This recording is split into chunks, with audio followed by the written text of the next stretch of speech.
हिरवाचा मसाला आहे, कोथिंबीर आणि लाल मिरची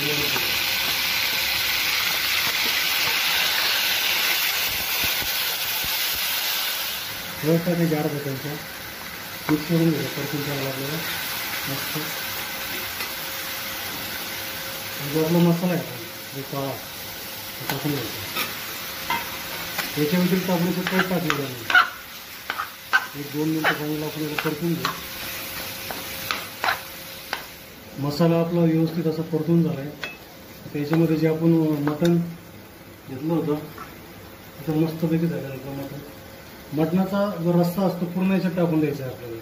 त्याच्यामधून रस्सा बाहेर काढायचा नाही. टेस्ट येत नाही. पूर्ण भाजीचा पूर्ण अर्धा किलो मटण आपण याच्यात ओतून घेऊ.